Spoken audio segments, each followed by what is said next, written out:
Please join me in welcoming writer and executive producer Jon Favreau, director, writer, and executive producer Dave Filoni, the Mandalorian himself, Pedro Pascal, Carl Weathers, Gina Carano, Werner Herzog,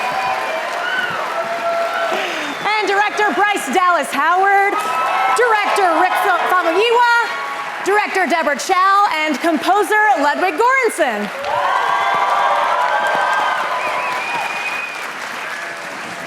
It's exciting for so many people to see it at the same time, and it's exciting for us to be in front of an audience like this too, with a few other episodes. We have the first 3 here. So if you've seen the first one, we got 2 more, and we hope you like it. Yes. For the cast down here, when did you guys realize how big of a deal this show was going to be? At what point was it? I asked them, what do I have to audition for? You know, this creature, this robot, what? and I'm not really a voiceover actor, you know what I mean? I was like giving them a whole spiel, and they looked confused, and they said, you're the Mandalorian. And I was like, they're asking me to be a part of something that is a really big deal, to answer your question. Beautifully done, beautifully done. Now, Dave, there are a lot of people here that know a heck of a lot about the Mandalorians and their culture, yes. But for someone who may not know, what is something that you think that people need to know going into this show, and where do the Mandalorians stand in a post-Return of the Jedi world? I think the beauty of this show, honestly, is that you don't really need to know anything about Star Wars to enjoy it. If you know the Mandalorians are notoriously the greatest warriors in the galaxy and they'll fight you to prove it, then that'll go a long way and you'll seem smarter at the start. So we kind of pick up in this lawless land, but a lot of these characters seem to have these allegiance, these rules that they're kind of following. How true is that for your character?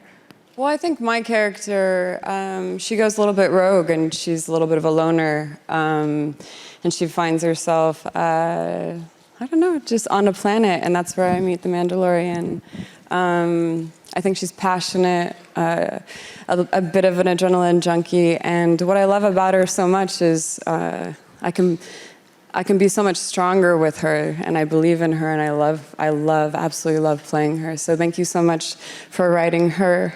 Bryce, you've kind of been like Star Wars adjacent your entire life. You know, your dad worked with George Lucas and then directed Solo. So how cool does it feel to be in the director's chair, and does it kind of feel like a full circle moment? Yeah, I mean, it's goes without saying, it's kind of the ultimate privilege and honor to be a part of this, storytelling legacy. And when I was a kid, this was just sort of like part of the fabric of my childhood. Like George would send, Dave, you're gonna so know this, George would send like every Christmas, like Star Wars figurines, like every single Christmas to all the kids in my family. There were 4 kids. And so I just grew up with just like Lucasfilm merch everywhere and like these figurines, and would play with them and being immersed in that world. And I was 5 years old when George and Kathy and my dad did Willow together. And so it was just so exhilarating to get to kind of continue that experience of just playing with these characters and losing yourself in this extraordinary story. Amazing. For our directors back here, we're hearing a lot about the kind of collaborative environment that you guys got to work in. Can you talk a little bit about that and how you kind of were able to make your episode your own?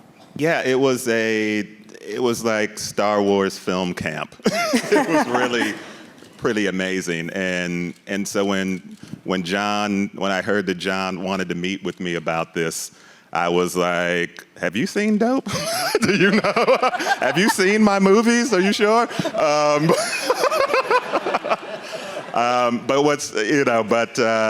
I think that's a testament to Jon, is that I think he was able to see the different talent out there and said, I want to bring some of these voices into Star Wars. And my films were influenced by George in so many ways. Star Wars was the first film that I saw in the theater.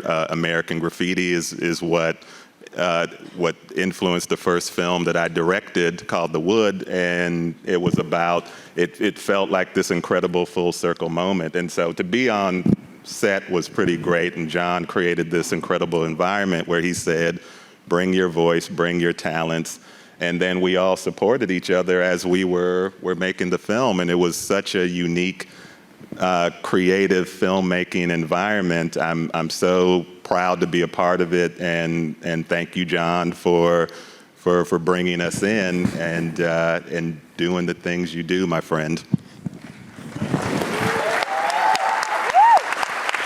Deborah, anything to add to that wonderful sentiment? Yeah, I think everything Rick said, but what's interesting is usually as a director, you don't get to interact with other directors very often. So I've done a lot of television, but you're sort of passing ships and you never get to actually kind of collaborate or work together. So I think that was one of the things that was the most interesting and amazing on this show, was that all of the directors really knew each other really well, and we were all collaborating and sort of involved in each other's work.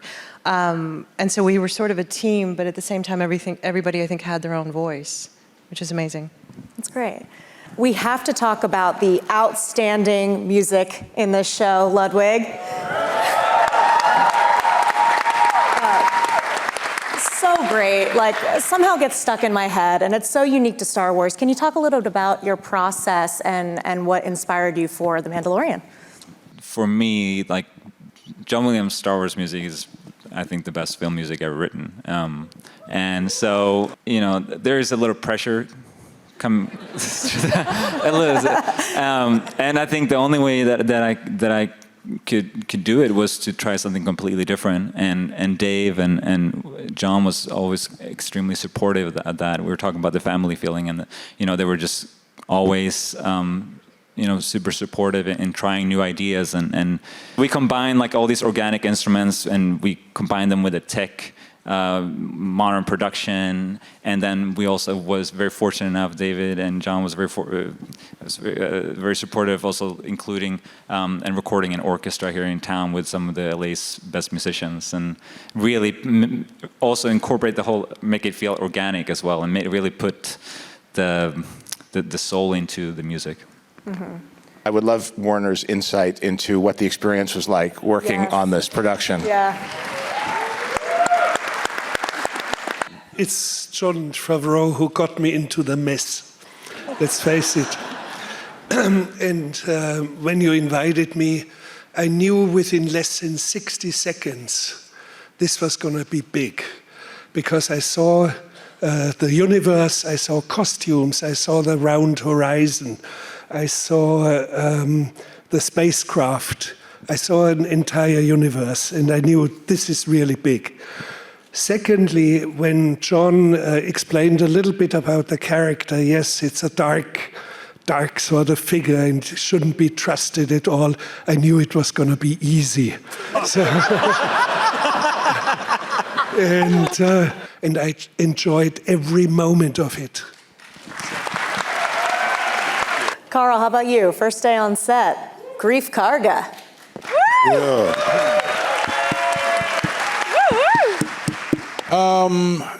Honestly, I wish I could say I remember the first day on set. It feels like, honestly, we've been there forever. I mean, it really does, because the work has been so consuming in a way, from day to day. As Pedro said, you're on these amazing sets, and there's so much to take in, and it's kind of like a sensory overload sometimes, because you're there, and if you're in a vehicle, it's moving. It's actually moving, and if you don't look at the camera and the crew, you feel like you're moving, and if the technology, for whatever reason, stops, then you find yourself jolted because you're like you're going to fall over. But it's just because your senses have bought into it all. So, I mean, those are the things I remember more than anything. Thank you guys so much to this amazing cast and filmmakers. Give them a round of applause.